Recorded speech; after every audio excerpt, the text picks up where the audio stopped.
Halo, selamat sore. Kembali lagi. Pada sesi kali ini saya akan menjelaskan sedikit untuk dasar-dasar cara selanjutnya di mekanika bahan. Topik yang lalu kita sudah belajar tentang double integration dan conjugate beam. Nah, pada kesempatan ini saya akan menjelaskan beberapa konsep penting untuk cara yang baru, yaitu cara moment area, yaitu sama tujuannya, yaitu untuk mencari penurunan atau defleksi atau perpindahan dan sudut dari suatu gelagar di titik tertentu akibat beban tertentu juga. Jadi di sini ada dua teori yang diperlukan untuk mengerjakan soal dengan cara ini. Untuk yang pertama, saya jelaskan teori yang pertama dulu ya.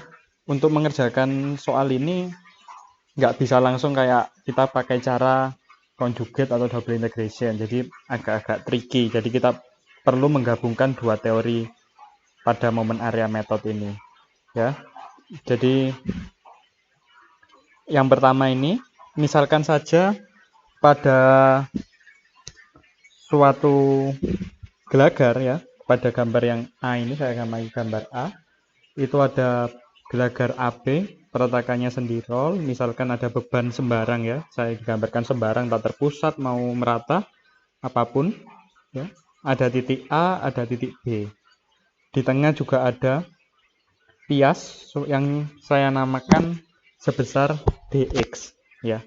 Jadi apa yang terjadi akibat beban ini? Apa yang terjadi pada gelagar? Tentunya gelagar akan bengkong, akan melendut atau melengkung ya. Jadi dia, kalau kita gambarkan elastic curve-nya atau diagram defleksinya atau diagram perubahan bentuknya, dia akan melengkung. Dapat dilihat pada gambar 2 ini ya, gambar B. Itu ya, setelah dibebani penampang AB, penampang batang itu akan melengkung. Misalkan tadi ada titik A, titik B ya. Kalau saya tarik garis, suatu garis singgung pada titik A dan titik B, maka akan didapatkan garis singgung terhadap titik A, saya namakan tangent A atau tangen A ya, garis singgung.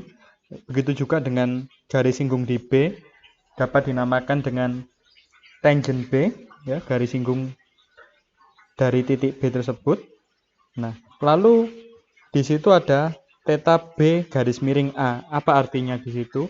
Artinya adalah sudut yang dibentuk dari dua garis singgung A dan B ya. Jadi sudut di B terhadap garis singgung A. Begitu ya. Jadi kan kita dibentuk dari dua garis singgung, jadi itu terhadap titik B dari A, jadi sudut dari tangent A ke B, atau langsung sudut dari B terhadap A gitu ya.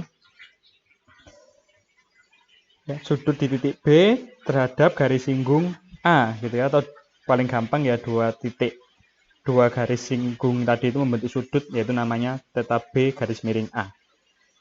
Lalu waktu dulu saya sudah pernah singgung mengenai momen ya. Pada momen area ini, sesuai judulnya adalah ada kata-kata momen dan area. Maka di sini kita perlu menggambar grafik momen. Grafik momen didapatkan dari pembebanan ya, dari statika. Lalu seperti biasanya kita perlu membagi momen tersebut dengan elastisitas dan inersia batangnya, berarti M dibagi EI. Jadi kita pertama-tama menggambarkan diagram M-nya, kita bagikan EI. Misalkan pada gelagar ini EI-nya adalah EI-nya konstan, jadi EI sepanjang gelagar sama. Jadi kita dapatkan ya, saya gambarkan asal saja, misalkan diagram M-nya seperti ini, maka di semua titik momennya adalah M per EI ya. Misalkan tadi kita sudah ngambil titik atau pias dx ya, berarti besarnya momen di pias dx itu adalah M. Karena kita bagi EI, kita dapatkan MPRI, momen di pias DX tersebut. Gitu ya. Jadi kita perlu diagram momen, lalu diagram momen tersebut kita bagikan dengan EI, didapatkan dengan MPRI. Lalu yang sesuai saya katakan di awal tadi, ketika suatu beban ini diletakkan pada gelagar, maka gelagar tersebut akan mengalami perubahan bentuk. Ya, jadi pias DX yang saya ambil tadi juga akan melengkung. Ini ya, gambar C ini di sisi atas ini, gambar C, dia akan melengkung. Begitu juga dengan pias DX. Pias DX ini juga akan melengkung.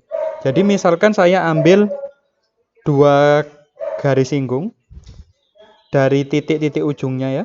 Jadi yang terjadi di kiri dan kanan ini. Saya tarik garis singgung, maka perpotongannya akan, atau dari 2 garis singgung seperti tadi ya, tangent A dan tangent B ini juga tangent kiri dan kanan gitu ya, akan membentuk suatu sudut juga yang saya namakan sebesar d theta. Gitu ya.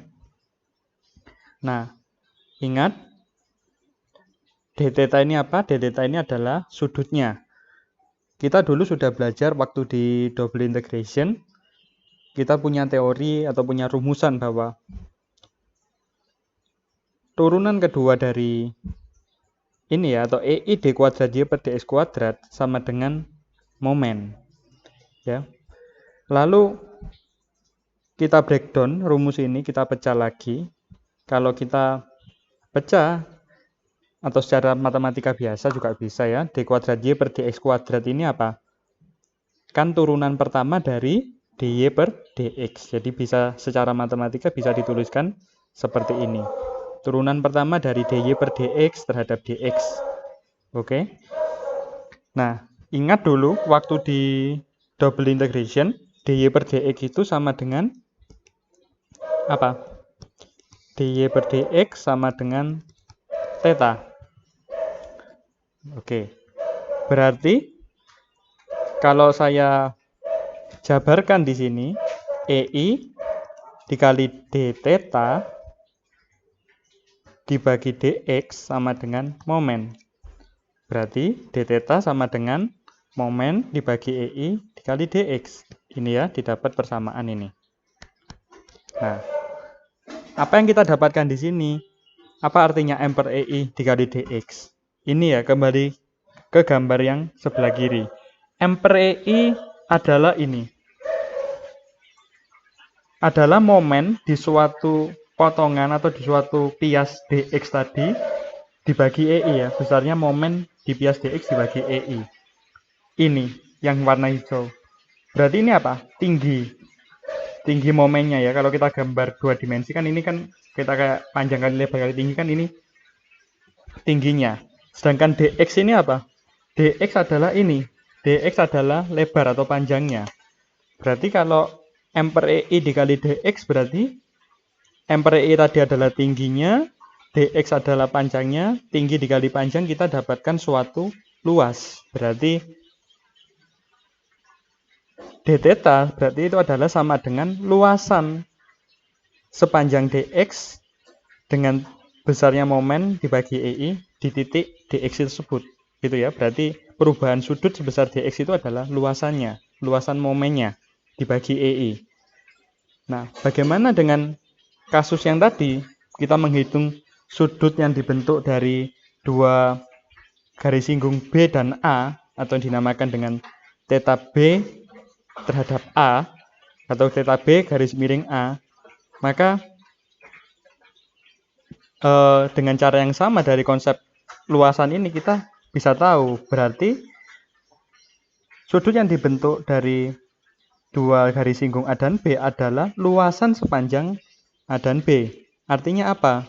Kalau luas, kumpulan luas dari pias-pias dx, dx, dx itu ya, luasan yang banyak, di matematika kita belajar bahwa kumpulan luasan adalah bisa dikatakan dengan integral. Berarti kalau kita mau hitung theta di B, theta B akibat A ya, terhadap A, terhadap garis tangent A, ini ya, dirumuskan theta B garis miring A, berarti adalah kumpulan luas tadi. kumpulan luas tersebut adalah integral ya. Integral dari dx dx tadi itu ya. Jadi jumlah pias-piasnya tadi dx dx tadi dijumlahkan kita sama dengan integral ya. Nah, makanya itu di gambar yang sebelah kiri untuk daerah A sampai B adalah ini luasnya ya, sepanjang dari titik A sampai dengan titik B. Ini luas yang kita pakai. Jadi untuk menghitung sudut yang dibentuk antara dua garis singgung sama dengan luasan yang dibatasi oleh dua titik tersebut gitu ya. Ini yang kita sering katakan dengan teori pertama dari moment area method. Apa bunyinya? Jadi teori pertama ini mengatakan bahwa sudut antara dua garis singgung, misalkan A dan B, adalah sebesar atau sama dengan luas bagian bidang M, ya, luas bidangnya ini dari A sampai dengan B, luasnya ya, dari dua titik tersebut A dan B, dibagikan dengan EI. Itu adalah teori pertama dari moment area method ya. Jadi kita nggak langsung dapat penurunannya berapa, jadi baru sudut ya. Jadi kita perlu satu teori lagi untuk mengerjakan ini. Satu keunggulan dari moment area yaitu kita dapat mengetahui sudut atau defleksi atau penurunan langsung di titik yang diminta. Beda dengan kayak double integration kan kita mesti mencari persamaannya untuk sepanjang batang tersebut. Ya kalau ini enggak, ini bisa langsung tahu di titik tertentunya berapa sudut atau defleksi atau penurunan yang diminta. Ya, sekian